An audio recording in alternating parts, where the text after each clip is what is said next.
તો મળતા સમાચાર મુજબ અમદાવાદ શહેરના કેટલાક વિસ્તારોમાં ધુમાડો દેખાઈ રહ્યો છે। ધુમાડો હવામાં દેખાતા લોકોમાં કુતૂહલ સર્જાયું છે। એસજી હાઈવે સહિત આસપાસના વિસ્તારમાં ધુમાડો દેખાયો છે। બોપલ, મકરબા, ઇસ્કોન સહિતના વિસ્તારમાં દેખાયો। અનેક વિસ્તારમાં ધુમાડાને લઈને તંત્ર પણ અજાણ છે। કેટલાક લોકોએ વિચિત્ર દુર્ગંધની પણ ફરિયાદ કરી। ધુમાડાને લઈને લોકોમાં વિવિધ પ્રકારના તર્ક વિતર્ક છે। ફાયર વિભાગે ધુમાડાના કારણોની તપાસ પણ શરૂ કરી છે।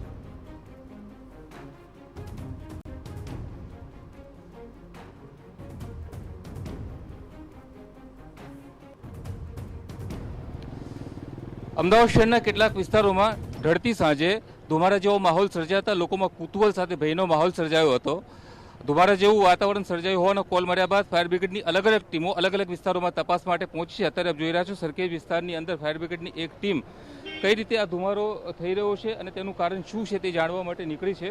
ખુદ જે સિનિયર ફાયર ઓફિસરો છે તે પણ અલગ અલગ વિસ્તારોની અંદર તપાસ માટે નીકળ્યા છે। આપણી સાથે ફાયર ઓફિસર ઇનાયતભાઈ શેખ છે। ઇનાયતભાઈ, શું કોલ મળ્યો છે અને શું પરિસ્થિતિ છે?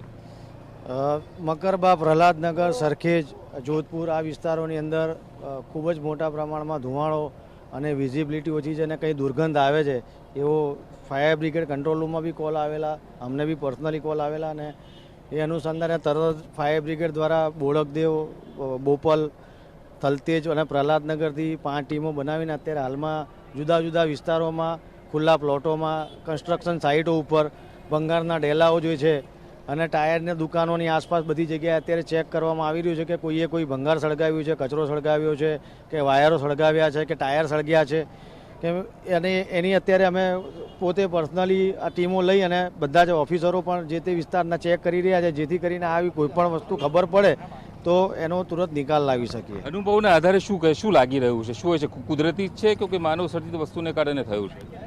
આ ધુમાડો લગભગ અંદાજા પ્રમાણે તો વાયરો કોઈએ સળગાવ્યા હોય મોટા પ્રમાણમાં અને કચરો ભંગાર સળગાવ્યો એવું લાગે છે અને ધુમાડાની જે દુર્ગંધ છે એ ટોક્સિક નથી, આંખોમાં બળતરા નથી થતી કે કોઈને કફિંગની કોઈ કમ્પ્લેન હજુ સુધી આવી નથી।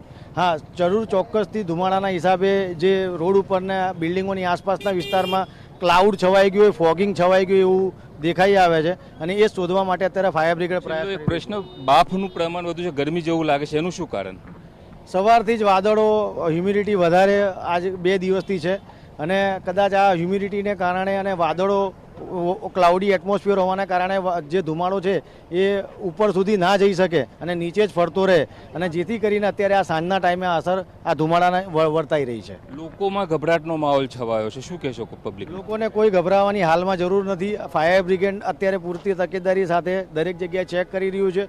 એવું કોઈ પણ કેસ કે કોઈ કમ્પ્લેન આવી નથી કે કોઈને દમ ઘૂંટણ થયું હોય, શ્વાસ રૂધાયો હોય, આંખમાં બળતરા થઈ હોય કે કોઈ પણ કફિંગની કે બીજી કોઈ ફરિયાદ અત્યાર સુધી થઈ નથી। રૂટીન મુજબ બધી જ પ્રક્રિયા ચાલુ છે।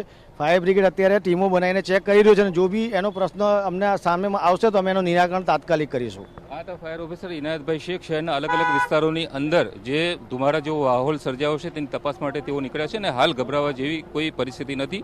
જોકે શું કારણો છે તે ચોક્કસ ફાયર બ્રિગેડની ટીમોની તપાસ બાદ જ માલુમ પડી શકશે। કેમેરામેન ઇમરાન શેખ સાથે યુનુસ ગાઝી, TV9 અમદાવાદ।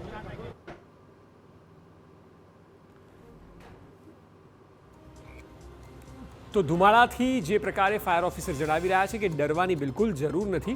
બની શકે કે કોઈ મોટી માત્રામાં ટાયરો સળગાયા હોય કે પછી કચરો સળગાવવામાં આવ્યો હોય અને એનું પ્રમાણ એટલું મોટું હોય કે ધુમાડો થયો હોય, પરંતુ જે વાત ફાયર ઓફિસર કરી રહ્યા છે તે જ અમે આપને જણાવવા માગીએ છીએ કે કોઈએ ગભરાવાની જરૂર નથી। આ ધુમાડો છે તેનું કારણ શોધવામાં આવી રહ્યું છે।